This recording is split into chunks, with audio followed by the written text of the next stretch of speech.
Baik, kita lanjutkan ya. Ini mata kuliah terakhir berarti.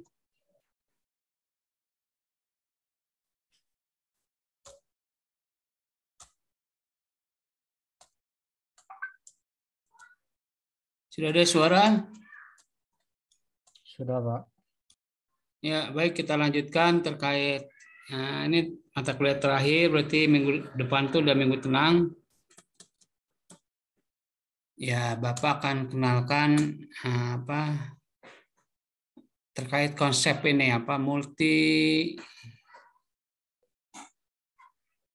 multi class ya, analisis classification kan.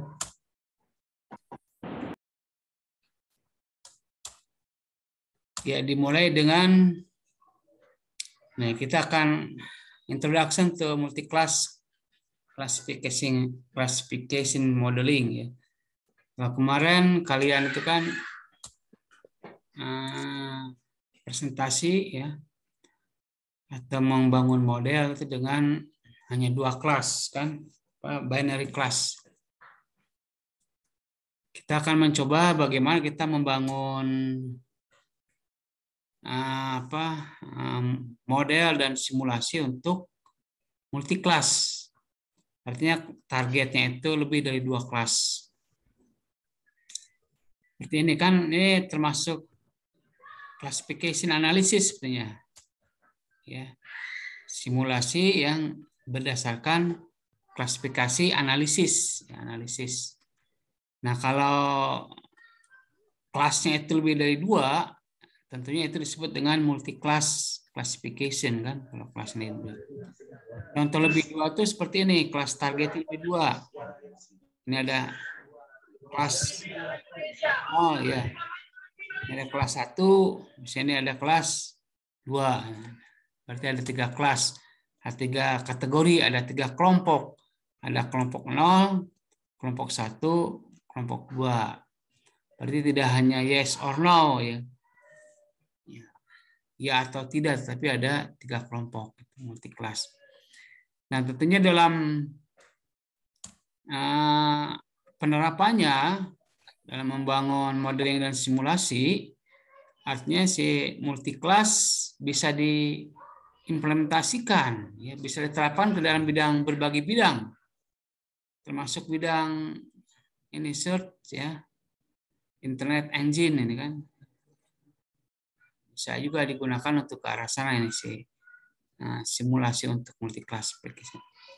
Atau bisa juga untuk industri banking ya, industri finance bisa. Karena industri finance itu banking banyak sekali hal-hal yang bisa dianalisis dengan ya multi class classification ya, disimulasikan ya, terkait keuangan, terkait kredit, terkait kebangkrutan ya, suatu perbankan atau suatu perusahaan, terkait pemberian kredit. Nah, ini ke finance bisa juga.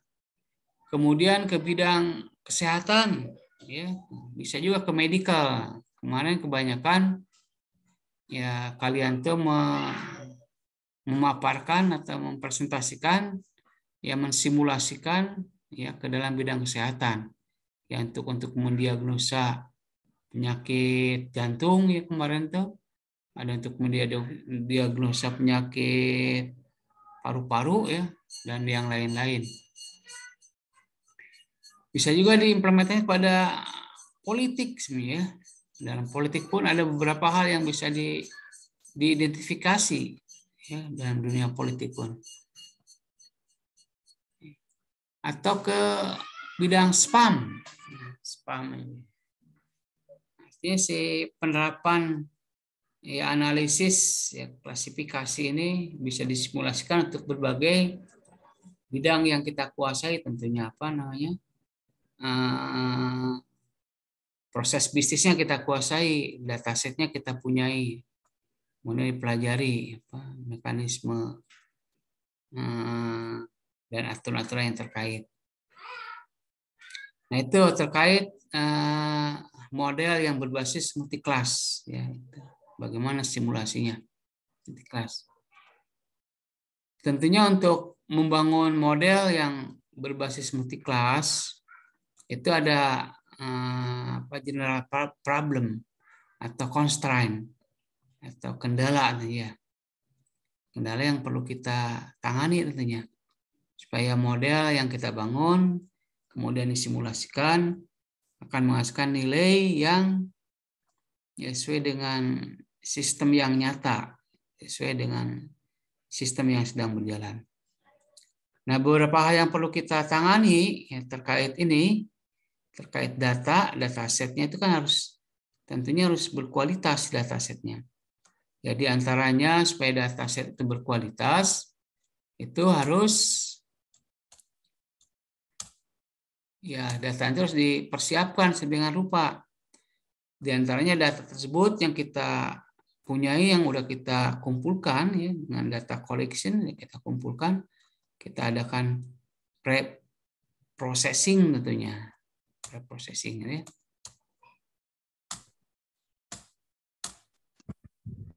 Processing. Di antaranya nih data yang kita akan latih itu jangan sampai ada outlier-nya harus dikeluarkan nih. Ini seperti data ini kan 81 sampai 83. Tidak ada data yang di bawah 50, ini ternyata ada yang 5, ini outlier. Ya, kebanyakan sistem tentunya tidak membutuhkan ini, tapi ada juga sistem yang membutuhkan. Ya tergantung dari konteks itunya, terkonteks sistem yang kita amati. Imbalance data nih, imbalance data. Data pun harus seimbang tentunya. Tidak boleh data tidak seimbang. Maksudnya seimbang ya kalau ada 3 kategori, tentunya kategori A, B, C itu harus seimbang, harus sama. Karena kalau tidak sama, si machine learning itu akan cenderung fokus pada data yang mendominasi. Sehingga data yang minimal tidak akan terdeteksi dengan baik. Ya kalau contoh di sini ada kelas yang namanya safe zone ya. Daerah aman, ini ada daerah abu-abu ya, distress zone. Ini ada yang gray zone. Sorry nih, distress zone tuh daerah yang ya berbahaya ya, yang sulit. Ya, area yang sulit ya, mengalami kesulitan. Kalau ini gray zone itu daerah abu-abu. Nah, ini kalau lihat dari grafik ini imbalance data itu kelihatan dari sini. Data safe zone ini grafiknya itu akan melebihi dari data distress dan gray zone. Distress dan gray zone sedikit, sedangkan safe zone banyak.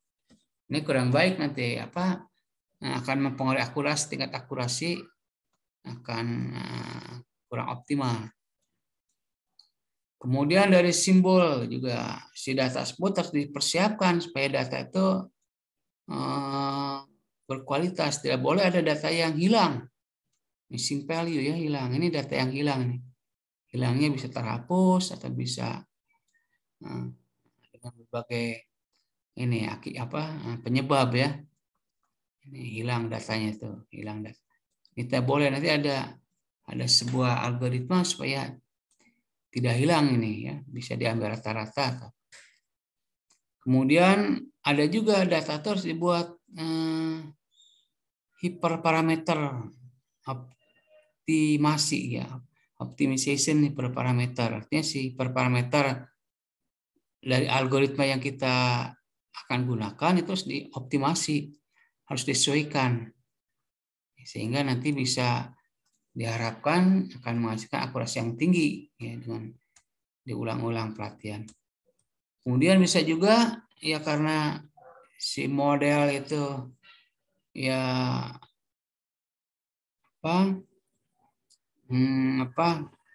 kurang dipersiapkan dengan baik parameternya maupun kombinasi gabungan beberapa algoritma, bisa aja nanti si model itu menghasilkan result not optimal, artinya ya hasil yang tidak optimal. Nah, itu yang perlu ditangani tentunya untuk ya simulasi ya dengan multi class classification ya, dengan modeling. Iya, itu ya konsepnya, konsep dari multi class.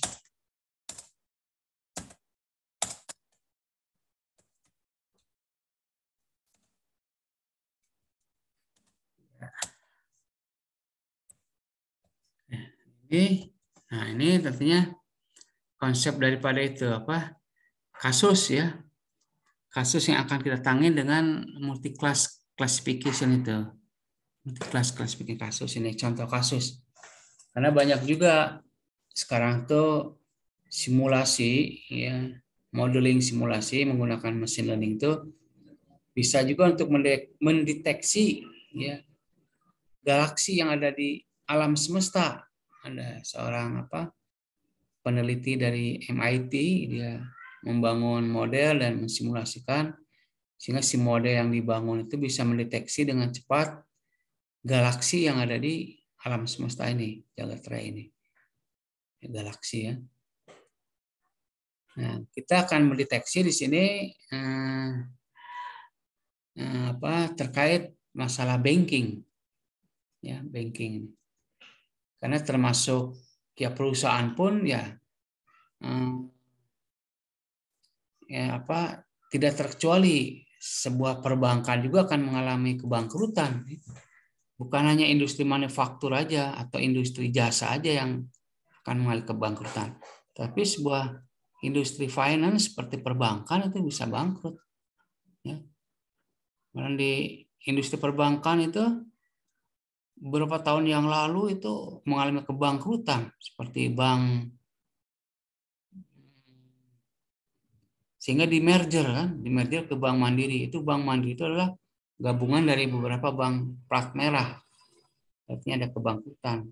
Seperti Bank Dagang Indonesia itu hilang, bangkrut kan. Kemudian bank yang lainnya bangkrut digabung ke Bank Mandiri. Artinya potensi kebangkrutan bisa dialami oleh semua perusahaan, baik perusahaan perbankan, perusahaan manufaktur, ya seperti ya banyak ya yang terjadi kebangkrutan. Nah, kita akan mencoba mensimulasikan, mendiagnosis terkait kebangkrutan bank, bankruptcy of bank, artinya kebangkrutan suatu industri bank. Nah, tentunya mendiagnosis kebangkrutan suatu bank itu suatu hal yang sangat penting ya, karena ini terlibat dengan kehidupan skala nasional ya. Kalau perbankan itu bangkrut kan, bangkrut ya artinya mengalami kerugian beratus-ratus juta kan, triliun nanti si perbankan bangkrut, dinyatakan bangkrut, dan akan terganggu kestabilan nasional dalam pembangunan ekonomi. Nah, kita bisa deteksi itu ya. Artinya menggunakan klasifikasi kemungkinan bank bangkrut itu bisa pendekatannya dengan disimulasikan dengan pendekatan klasifikasi. Nanti sebuah perbankan itu bisa diklasifikasi dengan ya artinya ada variabel independennya ya yang harus dikelola sehingga bisa diklasifikasikan ya sebagai mengalami kebangkrutan atau diklasifikasikan sebagai sehat ya, cukup sehat atau bangkrut, bisa aja diklasifikasikan begitu ya, bankrupt ya, distress atau non bankrupt ya. Diklasifikasikan. Tentunya datanya harus data yang realnya. Sekarang data perbankan itu bisa diambil dari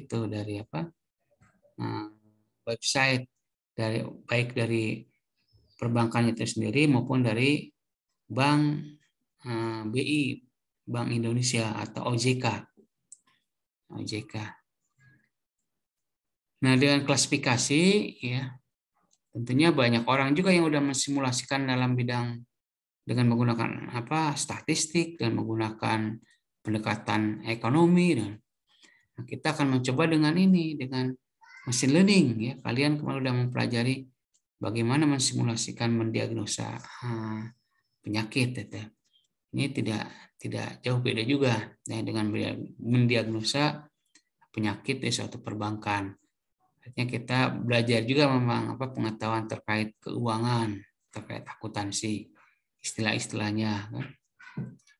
Atau ada juga datanya sudah jadi, kita tinggal menyiapkan aplikasi, melatihnya, mengamati hasil. Nah, kita gunakan tentunya tools yang kita kompetensi yang kita punya adalah machine learning. Memang di dalamnya nanti machine learning itu ada simulasi menggunakan statistik juga ya, nilai-nilai statistik dilibatkan seperti akurasi itu kan statistik ya, presisi, kemudian recall, advance score, kemudian ada AUC ya, AUC area under curve, itu pun adalah ilmu statistik yang ditanamkan di machine learning tentunya. Nah, dengan machine learning tentunya kita akan menggunakan algoritma yang terupdate, yang terbaru ya, itu menggunakan ini yang lagi tren tuh ensemble learning. Ensemble learning itu adalah sebuah model yang menggabungkan beberapa algoritma dasar. Nah, digabung, mungkin ada 4 algoritma, 5 algoritma, 3 algoritma digabung. Seperti algoritma logistic regression, algoritma naive Bayes, ya, algoritma spot vector machine, algoritma multi perceptron. Nah, itu bisa digabung nanti kan, digabung namanya ensemble, digabung tuh. Nah, ini menurut beberapa ahli atau penelitian sudah mensimulasikan bahwa model yang dibangun dengan ensemble learning itu akan menghasilkan tingkat akurasi yang baik, ya, baik tingkat AUC yang baik dengan ensemble learning. Nanti ensemble learning itu ada metodenya ya, ada ensemble metodenya. Ensemble learning itu konsepnya nanti metodenya banyak, ada bagging nanti, ada boosting dan ada stacking. Itu adalah metode dari ensemble ya. Metode dari ensemble itu ada itu. Ada bagging, boosting dan stacking. Ini masing-masing nanti sangat menarik kalau kita amati kan. Boosting, stacking, bagging itu dia menggabung beberapa model algoritma dasar digabungkan. Ya, digabungkan nanti ada model 1, model 2, model sampai model ke M. Digabung dengan bobot-bobot tertentu nih. Sehingga nanti si masing model ini ya bagging ya. Bagging itu menghasilkan masing-masing klasifikasi atau prediksi. Dia punya hasil dari masing-masing model ini. Model M1, M2, M3 itu nanti di sini ada banyak, ya, ada bervariasi, ada banyak jenis hasil dari hasil prediksi. Prediksi 1, 2, 3, 4. Nah, dengan metode bagging nanti ada sebuah metode, ya, ada sebuah metode, ada footing, ya, ada voting, ada rata-rata juga nih. Metodenya bisa digunakan. Kalau voting itu nanti voting itu artinya nilai yang terbesar ini yang diambil sama dia. Nilai yang terbesar itu yang diambil oleh metode bagging yang akan dijadikan konklusi, yang dijadikan hasil akhir dari pelatihan yang dia lakukan.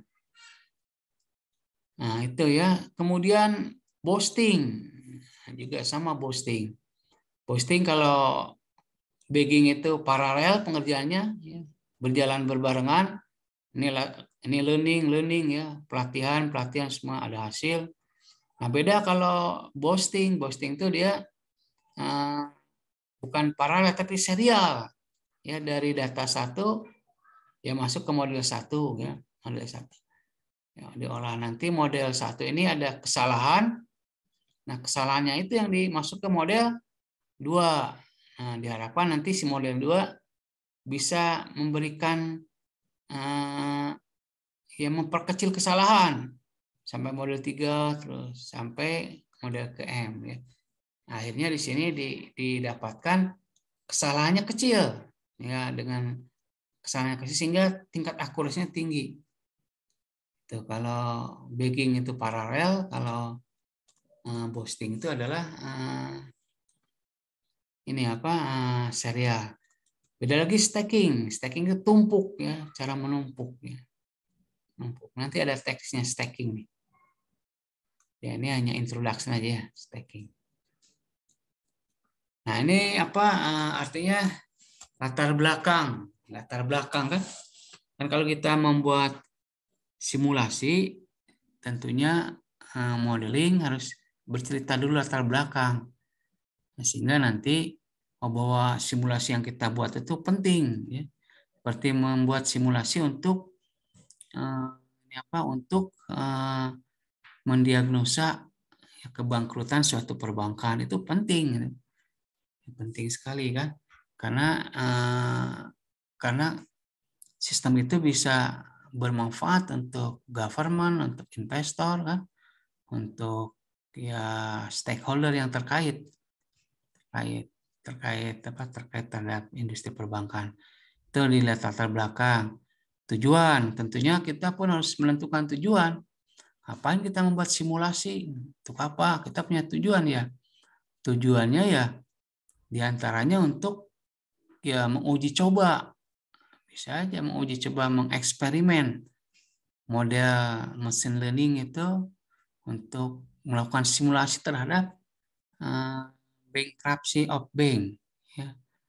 Tujuannya itu agar didapatkan ya tingkat akurasi yang lebih baik daripada metode-metode statistik misalkan. Atau kalau kita menerapkan ensemble learning, ya tujuannya untuk ya bisa menghasilkan model yang lebih baik daripada model algoritma yang tunggal seperti hanya logistic regression aja satu. Nah, kalau ini itu tujuannya kan, tujuannya harus diperjelas juga latar belakang ya, problem, tujuan ya, kemudian metodologi itu perlu juga. Metodologi itu ya, nah ini termasuk metodologi tadi waktu cerita pengumpulan data ya. Kalau perbankan kan artinya ada data collection, itu metodologi yang mengumpulkan data dulu, kemudian data tersebut diolah, disiapkan di dataset. Kemudian data tersebut kan belum siap, belum bisa langsung begitu aja dilakukan data pelatihan oleh machine learning, kemudian simulasi harus dipersiapkan dulu dengan ini, misalnya dengan beberapa metode ini dipersiapkan. Nah, kemudian ya setelah kita berbicara data, nih data. Nah, data ya, pengumpulan data, kita masuk ke ini juga ke metode nih, metodenya kan, prosesnya data itu diolah, kemudian objeknya itu perbankan jelas ya. Kemudian prosesnya ada klasifikasi ya, kemungkinan klasifikasi terkait banking bankrupt, kemudian menggunakan machine learning, ini toolsnya machine learning ya. Toolsnya machine learning, dalam machine learning banyak algoritma kan, algoritma yang kita gunakan di sini adalah metode machine learning yang ini yang terbaru, yaitu ensemble learning. Ensemble learning itu ini, karena ensemble learning dia mengintegrasikan beberapa algoritma dasar sehingga ya dia menghasilkan nilai yang tingkat akurasi yang tinggi, kesalahan yang rendah. Itu kan terkait ini. Nah, kemudian setelah kita mengusulkan modeling dan simulation ya, menggunakan classification tadi, analisis classification. Nah, kita membangun model usulannya supaya model usulan yang akan kita terapkan kan dalam eksperimen kita, dalam simulasi. Nah, sini contoh ini kita akan membangun model untuk simulasi untuk tadi itu bankruptcy ya, of bank classification atau prediction, itu menggunakan beberapa eksperimen. Eksperimen yang kita gunakan adalah ini eksperimen 1, ini eksperimen 2, ini eksperimen 3.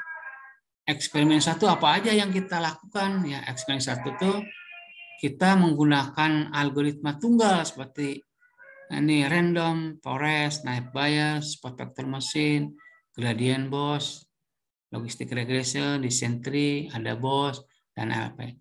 Ini adalah algoritma-algoritma tunggal ya, yang akan kita latih ini, yang akan kita latih kan mengalami pembelajarannya, learning, belajar sehingga nanti dari belajar tersebut dia ada model yang dihasilkan, punya akurasi, punya presisi model ya, berdasarkan data training di sini model. Jadi model yang dibangun oleh 8 model ini, berarti ada 8 model ini.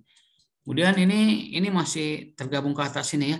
Kita buat bagging dari masing-masing algoritma tunggal ini, bagging random forest, bagging naive Bayes, bagging perfector machine kan. Nah, ini pun mengalami diterapkan untuk belajar memahami ini juga membangun model. Ya diharapkan dari sini objektifnya, tujuannya adalah ya kita nanti ya kontribusinya adalah bisa mendapatkan daftar algoritma daftar model yang baik ya. Daftar model yang baik untuk klasifikasi bankruptcy of bank tadi ya. Nih apa namanya, kontribusi dari eksperimen pertama nih.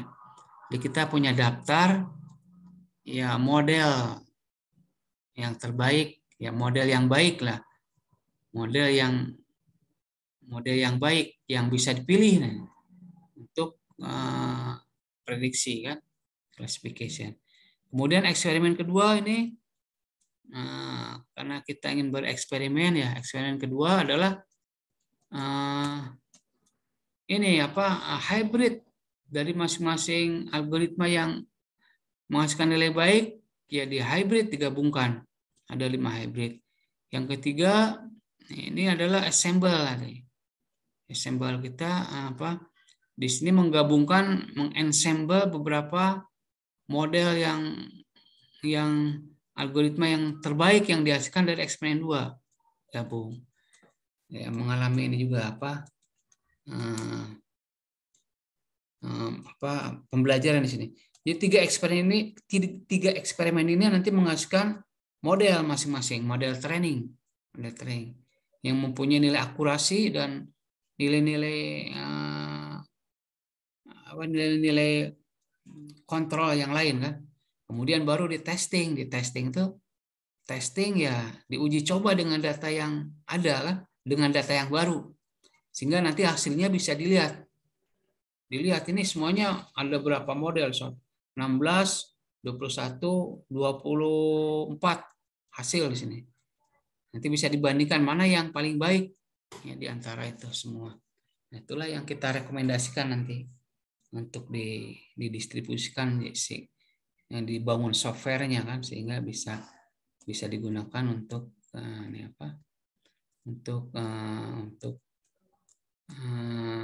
modeling simulation bankruptcy of bank, atau yang lain juga bisa objek-objek yang lain. Malah di MIT tadi ada yang mendiagnosis itu galaksi yang ada di alam semesta ini, atau medianya bagaimana galaksi.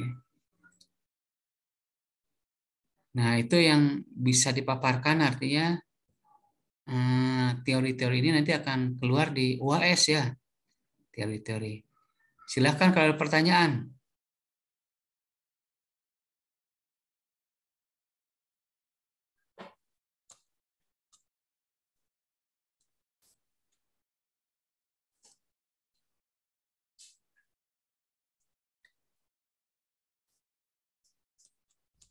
Ya, nanti Bapak share kan.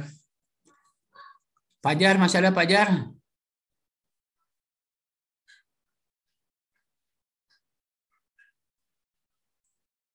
Oh, sudah habis Pak ya? Ada Pak. Oh, ada ya? Ya, itu ya materi terakhir yang untuk UAS.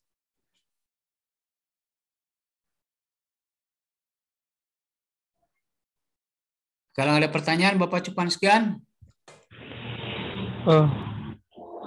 Permisi Pak. Ya, silakan. Jadi UAS nanti memang sampai sini Pak materinya Pak. Ya, materinya mulai dari yang kemarin dipraktekkan ya, kan ada Python. Nah, itu Pythonnya pun nanti masuk ke bahan UAS. Python kan. UAS hanya tertulis Pak. Ya, sebagian tertulis, nanti sebagian ada ya pendalaman atau apa namanya tugas-tugas kemarin mau diperiksa lagi semuanya kan, apa udah masuk atau belum. Itu juga mempengaruhi kan. Nanti ada pendalaman dari tugas. Baik Pak, terima kasih. Ya. Baik, Bapak tutup. Bila taufik walhidayah. Assalamualaikum warahmatullahi wabarakatuh. Waalaikumsalam warahmatullahi wabarakatuh. Terima kasih Pak. Ya.